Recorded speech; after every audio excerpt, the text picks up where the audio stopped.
కశ్మీర్లో అసలు ఏం జరుగుతోంది? 15 మంది చావులకి కారణమేంటి? అంతు చిక్కని మరణాలపై అధికారులు ఏమంటున్నారు? విందులకి మరణాలకు లింక్ ఏంటి?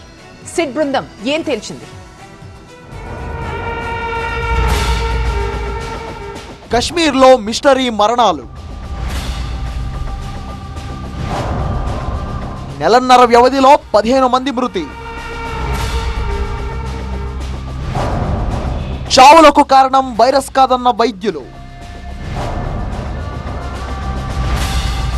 అందాల కశ్మీర్ లోయ అంతు చిక్కని మరణాలతో అల్లాడుతోంది. రజౌరి జిల్లాలోని బుధాల్ గ్రామంలో అనుమానాస్పద మరణాలు బెంబేలెత్తిస్తున్నాయి. నెలన్నర వ్యవధిలో 15 మంది చనిపోయారు. మరొకరి పరిస్థితి విషమంగా ఉంది.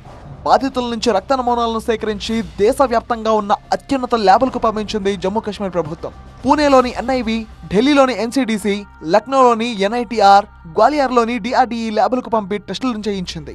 ఈ మరణాలకు వైరస్ కానీ బ్యాక్టీరియా కానీ కారణం కాదని ల్యాబులు వెల్లడించాయి. ఐఐటిఆర్ మాత్రం ఆ నమూనాల్లో విషపూరిత పదార్థాలు ఉన్నట్టు గుర్తించింది. మిస్టరీ మరణాలను ఛేదించేందుకు 11 మందితో ప్రత్యేక దర్యాప్తు బృందం నియమించింది జమ్మూ కాశ్మీర్ ప్రభుత్వం. బుధాల్ గ్రామంలో డిసెంబర్ 7వ తేదీన సహపంక్తి భోజనం పెట్టారు. ఇక్కడ భోజనం చేసిన అనంతరం ఒకే కుటుంబానికి చెందిన 7గురు అస్వస్థతకు గురయ్యారు. 5గురు ప్రాణాలు కోల్పోయారు. డిసెంబర్ 12వ తేదీన సహపంక్తి భోజనంలో విందు ఆరగించిన మరో కుటుంబానికి 9 మంది అనారోగ్యానికి గురయ్యారు. వీరిలో 3 చనిపోయారు. ఈ నెల 12వ తేదీన కూడా సహపంక్తి భోజనం చేసిన ఓ కుటుంబంలోని 10 మంది తీవ్ర అస్వస్థతకు గురయ్యారు. బుధవారం రాత్రి ఓ బాలిక చనిపోయింది. మరో బాలుడి పరిస్థితి విషమంగా ఉంది.